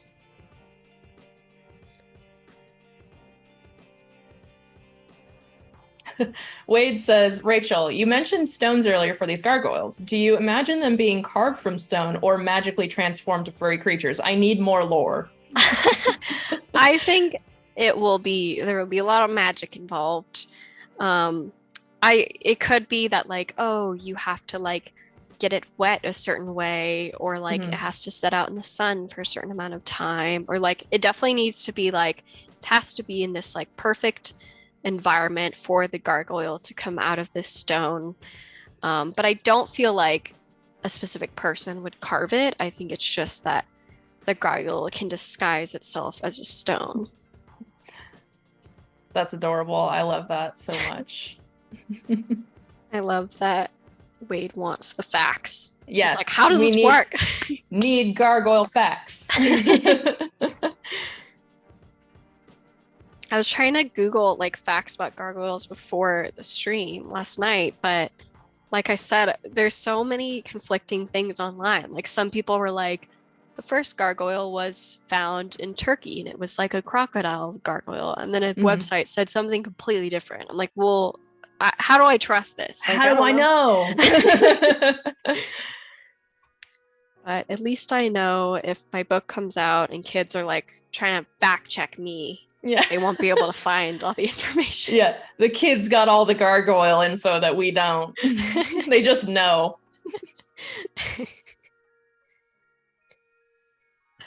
Wade says, question from YouTube. What project did you work on with Riot? Ooh, well, I was specifically in creative and game design recruitment. So that tended to be a lot of like League of Legends and Wild Rift. But there was some other projects tossed in there. I wish that I had worked on Arcane, the TV show on Netflix. That would have been really cool. But yeah, it was very much like a big part of my job was literally just like sending game design tests to the candidates and then like making sure they did it right. And I don't know, that sort of thing. That's so cool. How did you come to work for Riot? Did they find your portfolio or did you apply? I think that they might have actually come to me for the job, but it was just based on the fact that I had experience working in recruiting already at Nickelodeon. And then I'm trying to think like how it all kind of tied together. Oh, basically that I played World of Warcraft when I was a little bit younger, and I think they liked that when I did my original phone interview with them. But I made sure to tell them during the call, I was like, I don't play League of Legends. I was like, I'm really bad at it. I was honest. I was like, I tried to play before this call and it went really bad. Same. Yeah. And they were like, oh, that's fine. They were like, we don't care. But I was prepared for them to be like, no, you got to play the game. You got to get to this level. Because it used to be that way, that they were like really strict about. Really? Yeah, I think it was specifically like the engineers had to reach a certain level within the game to be hired. But I guess that makes sense if you're an engineer. You kind of have to know how the game works and know like the deep mechanics of it and stuff. So yeah, exactly. But I think they've grown a little bit more flexible.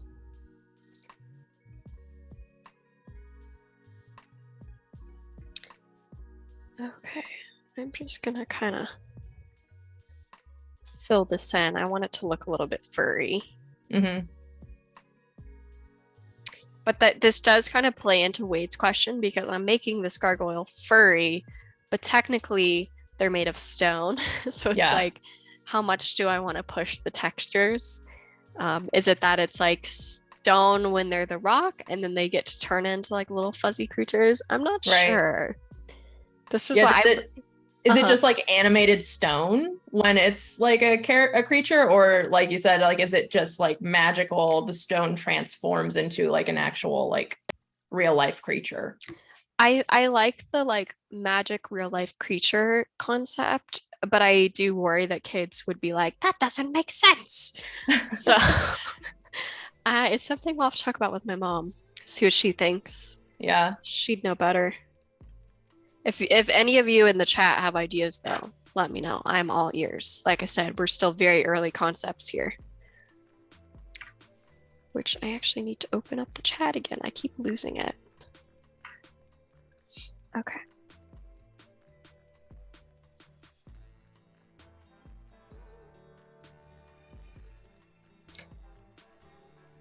But yeah, both video games and animation are great places to work if you're an artist. Either in like, because even though I'm sourcing artists to come work at Nickelodeon, I'm not actually creating that artwork myself for the shows. I still feel very involved in the process. Like, I feel like if there's an artist that I really, really like, I can use my persuasion skills to be like, you should definitely look at this person. Like, they're really good. And hopefully convince the show to give them a chance. It's nice to feel like I have like some sort of power. Pull, yeah, definitely. Yeah.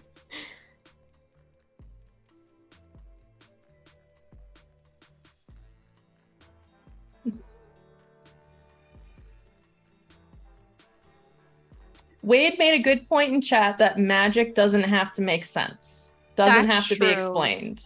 Thank you, Wade. That's very true. Yeah. If magic made sense, it would be science. True. Very true. True.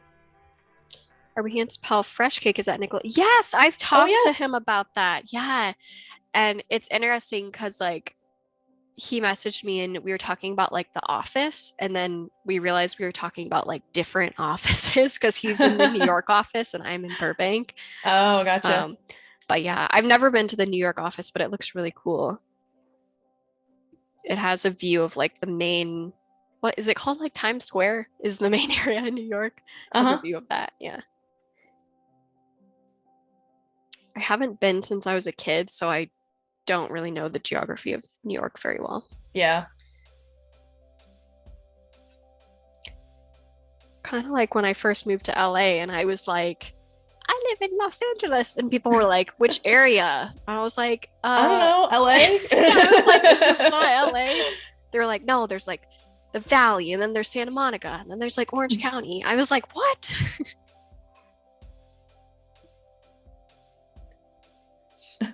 Gareth said some sparkles during the transformation would convince them. Yeah. Ooh, just add some sparkles and the kids will love it.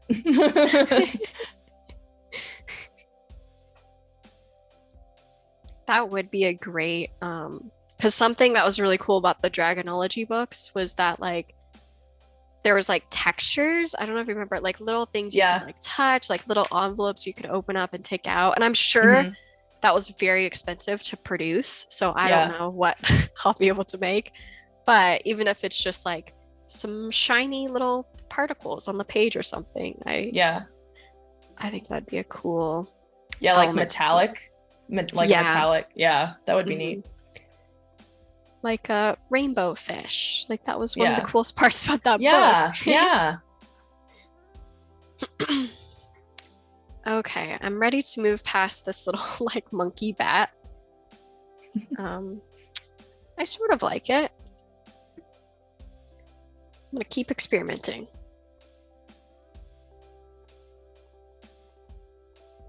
Let me see what else I can add to this. I have a dog. Oh, here's the big bat, or big-eared bat. Oh, wow, yeah.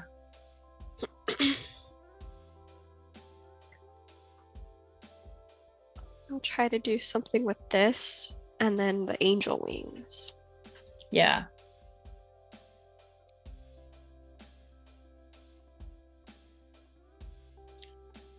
I like that it has like a really tiny little face too. Yeah.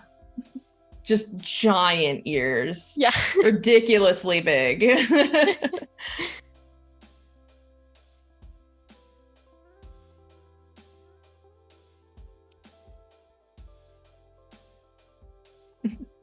Yeah, I didn't realize it. So when I was looking up pictures on Google, I had never seen a baby bat before. Like a really tiny little baby. I don't think I saved any of the ones that I saw, but like this, I'm pretty sure this is a baby as well. But like, have you ever seen a newborn bat? They're so interesting. I don't know if I have. I'm gonna have to look that up. They're cute. It's kind of like how baby birds are all like pink and like wrinkly looking. They're similar to that. But anyways, I just thought it was interesting that I'd like never seen one before. Mm-hmm. Okay, we got the big ears. What should its body be?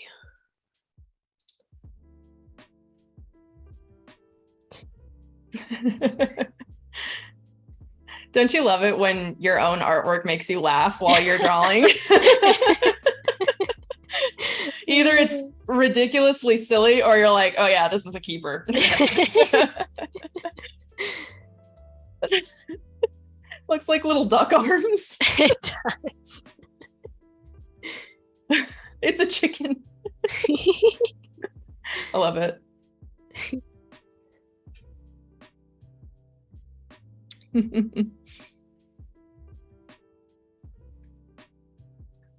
I think birds are definitely something I need to draw more of. Because I feel like I draw a lot of like four-legged like felines and things like that, but I don't draw that many birds. I don't know how their body structure functions that well. Yeah. Bird anatomy is really tough. I've only drawn birds maybe a few times, and I'm just like, whew, I avoid it because it is difficult. But I am in that same boat where I really should draw more birds. Do you draw people ever? Sometimes, yeah. I mean, I do commissions, like portrait commissions and stuff like that. But for the most part, I don't really draw humans. I just don't lean towards that way very often. I just kind of naturally gravitate towards the animal characters. So that's what I post most. So yeah, I really actually haven't drawn that many humans in my career. Same. I don't really like it that much. Yeah, I don't get as much enjoyment out of it. Maybe if I spent a lot of time focusing on human anatomy and figure drawing and getting really good at it, then I might enjoy it more. Right. But yeah, animals are just so much more fun. Yeah. And thankfully, I don't know about you, but I've gotten to the point where like I do get a lot of requests to draw people, but I'm comfortable just being like, no, I don't do that. I've definitely started doing that, especially in the last couple of years where I'm just kind of like, yeah, I don't really do many commissions very much anymore. I used to do it mainly as like my main income, but not so much anymore. So it's kind of, yeah, it feels kind of freeing to be like, yeah, I don't really draw humans very much anymore. So, you know. Yeah. Especially when it comes to like family. Like I love family, but I don't want to draw you. And so it's nice to be like, oh, actually, like I don't do those anymore, or like I decided I'm not gonna be drawing people, or like I don't know. Yeah. It's just it's nice to have boundaries. Yeah, definitely. Now I completely understand why people open up like commission slots too. Like I did that for pet portraits recently, and it's like so nice to be able to be like, oh no, like my 10 slots are full, I can't fit you in this time, but like come again next time. Yeah. Because otherwise it's like you can't say yes to one of your friends and then no to the other. Like you got to make it equal somehow.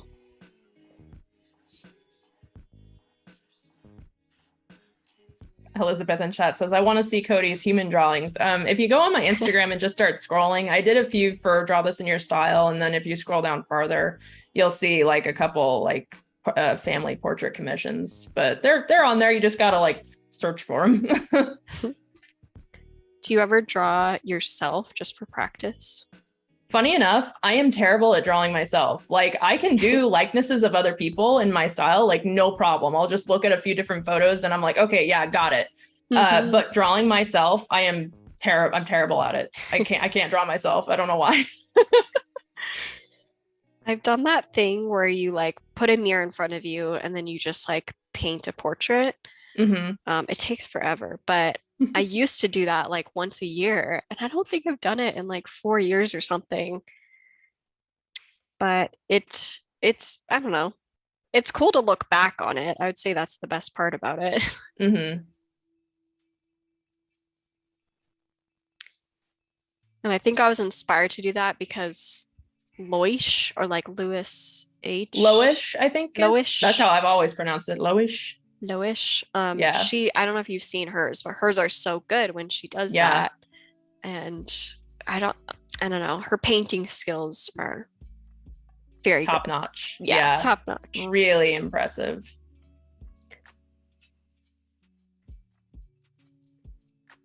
Yeah, do you ever paint with like acrylic or oils on a canvas? I've done gouache painting before. Not a ton. But I've always felt like gouache, just because it like dries matte and flat, would go well with my style since I do a lot of flat colors. But most of the time honestly, I just don't even want to go to the trouble to get everything out and make a mess. And I'm just like, I could just draw on my iPad. Yeah.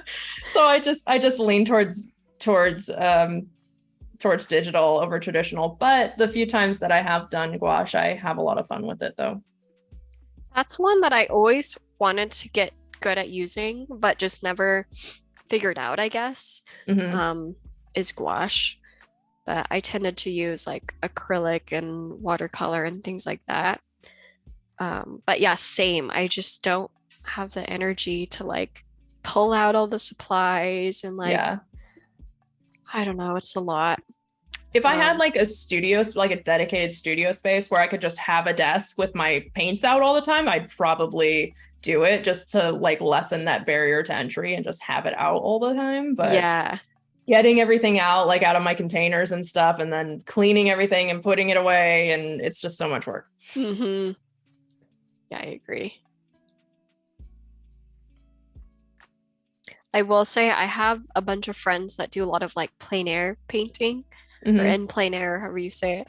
And they have gotten so good at doing like color and I don't know, just different lighting for like different scenarios, like when it's rainy and sunny and when there's shadows, things like that. And I think it's all from just going outside and painting the stuff that's in front of them. And so there are definitely huge benefits to doing it. But yeah, absolutely. I'm pretty sure most of them use gouache too. So you're on the right track. Yeah, I've seen a lot of artists using gouache like within the last few years. It's become like a really popular medium.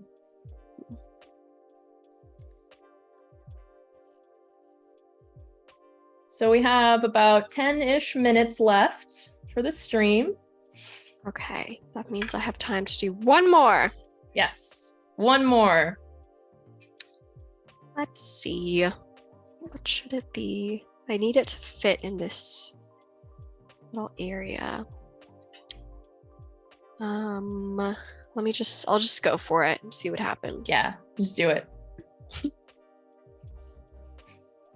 Make some shapes. Well, so I'm in the very early stages of my book. It sounds like you're a little bit further. Do you have any tips as I continue this journey? Ooh, I don't know, girl. I'm figuring it out as we go. So the way that my husband and I have everything organized is that we have like a million Google Docs of all of the different notes that we think of, like just throughout the day. I'll just throw notes down, like if we think of something funny or any like a character or something that we think we could add, we'll just throw it down on notes. Always write everything down, because even if you tell yourself that you're gonna remember, like if you think of something in the middle of the night, you're like, oh, I'll remember that in the morning. You won't, I promise you. So write it down. So I'm the creator of our book world, and then my husband is writing it. So I'll give him like ideas and stuff, and we'll kind of like collaborate on that, and then he'll take those ideas and put it into pretty words. Basically, is how it's working. So, I really, it's so hard because like my process just feels so disjointed. Like I feel like I don't even really have that much organization. I'm just like, oh, this sounds good. I'm going to try to work on the map today or something. And, I don't know. I don't know if I could give any real advice because I don't even know what I'm doing really. No, I liked what you said. And I like that you said you just like throwing ideas down whenever you come up with them. It kind of reminds me of like, I don't know when I learned this. I feel like it was like middle school when the teachers were like, oh, start in the middle of your essay. Yes. And then I'm like, that's so true. It applies to this as well. Yeah, that's a good point. Like, for instance, like when you're creating titles, like for chapters or something, for instance, like we intend our book to be chapter books, but we're not formatting everything into chapters yet. We're just writing the story. We're just throwing it down, making the first draft, and then we'll go back and reorganize everything as we do the first edit. And, we'll come up with our titles last, because the title is informed by the story. So instead of like if you come up with your titles first, sometimes you can accidentally like write yourself into a box because you're forcing yourself to write around that title. But if you just write whatever comes to mind, and then go back and reorganize, and add your titles later, it can be really helpful. So you don't, like I said, so you don't write yourself into a box and feel like you have to write something about that title. Yeah, that totally makes sense. Like if you're focusing either one, too much on the details, or two, you're almost like too big picture. Either one of those can get overwhelming.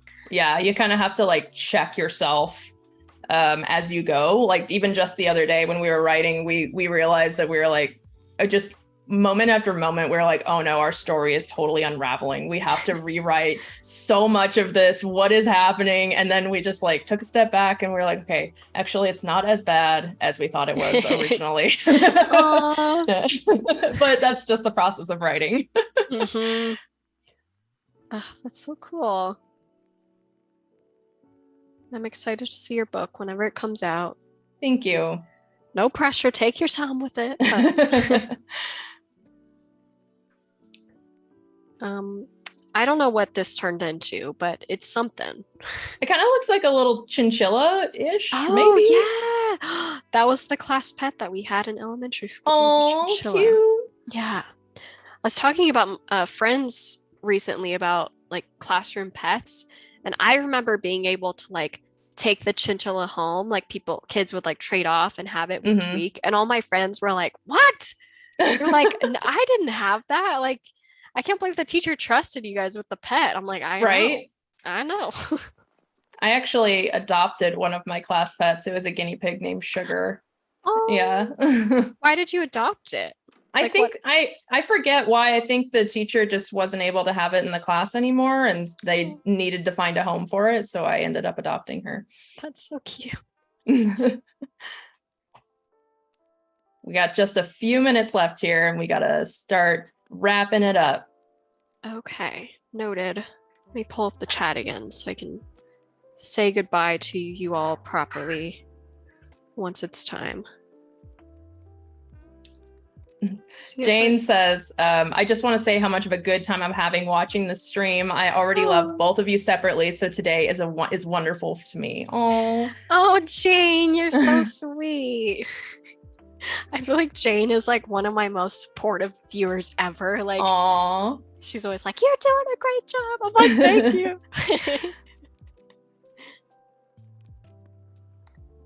Okay. Sad this isn't a 2-part stream. I know the schedule just wouldn't allow for it. Yeah. But maybe I'll do a 2-part in the future. Yeah. I was actually surprised that was a thing, though. I didn't know that Adobe Live did like 2 parts of the same concept. That's cool. Yeah, actually, it was just a recent schedule change where we did Monday, Tuesday as 1-parters. It's in the past, every like illustration or photography stream are typically 2 days. Oh, do you know what brought the change? I think we're just kind of changing it up a little bit. Okay. Trying to keep it fresh. Got it. Adding in some new shows that are actually coming up after this stream, by the way. Ooh, who's next? Who comes up after this? After this, we have the Illustrator Daily Creative Challenge with Andrew Hockrattle. And then we have one of our new shows, which is Animation 101. And then after that, we have a sketch to vector show. Ooh, sketch to vector. That sounds cool. Yeah. There are a lot of Adobe programs that I don't utilize that I need to. I know that feeling. I'm definitely a big like Fresco Photoshop person, but some people are like all about Illustrator. So I don't know. Maybe I should make a switch. All right, you guys, it is about that time. Thank you, Rachel, so much for joining us today. It was so much fun watching your process and learning about your artwork and your career and everything. Hope to have you again in the future. Me too. Thank you so much for having me. And if this book ever gets published, you can follow me on Instagram. I will post about it there. And thank you all for watching. I appreciate all of you. All right, you guys, as I mentioned just a few minutes ago, stick around because up next we have the Illustrator Daily Creative Challenge with Andrew Hockrattle, and immediately following we have a brand new show called Animation 101 with Pixie Pewee. And then after that, we have a brand new show as well, 2 new shows today, Sketch to Vector with Delta Tango Mike. Thanks again, everyone, for watching, and please stick around. See ya. Bye.